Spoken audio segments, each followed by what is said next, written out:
Yeah, and I mean, for anyone who's going into this to a merger, it is helpful to understand all of that. And for me, there was a point where it was like, okay, let's say I think money was a big factor, because obviously I'm existing in this world and I've got liabilities and staff, wanting to look after my staff and check whether they were going to come across what kind of entitlements they can maintain, which they did. They came across with all their entitlements in place, and then looking at what I needed financially to service my whatever I was servicing at the time. So there was a sort of a hierarchy of information that that's that thing where I thought someone would say, oh, no way, and we kept going through all of that. Oh, but one of the key things, actually, I wrote down in the notes, one of the key things was that due to me coming on board, the practice had to completely restructure its financial model.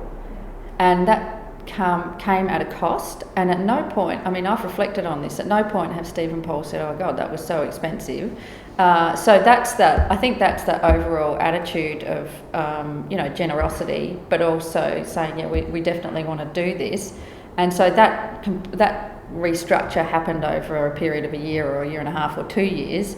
And I think it's been a really great outcome, because it means the practice model at the moment, business model, is able then to be to facilitate growth and more shareholders. But I do appreciate that was a big step. In those 18-month discussions, from my point of view, I was more interested in understanding Dimitty's personality and her generosity of spirit, really. I think those fundamentals then drive a business outcome, and I guess her work ethic as well. Those fundamentals, those personal fundamentals, then drive a business outcome, which to my mind is much easier to manage.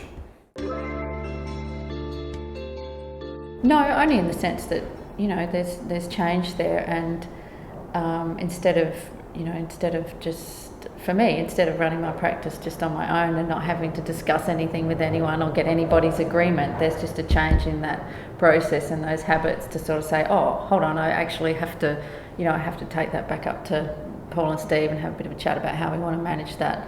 So it's probably just changing those habits.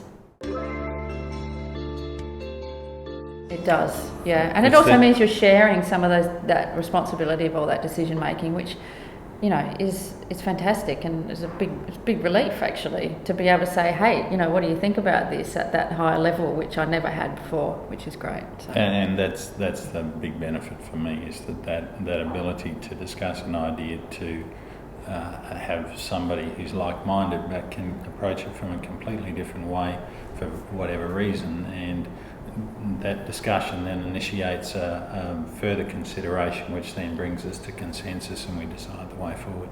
And it's about, again, I keep coming back to it, it's about being open and trusting in terms of the opinions that you hear, and it's not personal, it's about the task at hand.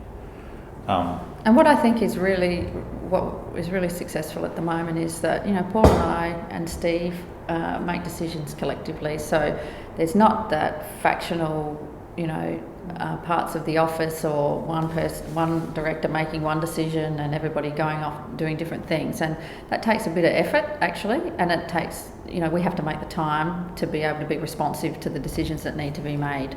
But I think that's working well, and I think as a consequence the practice, even though we're 30, is fairly homogenous, which is great.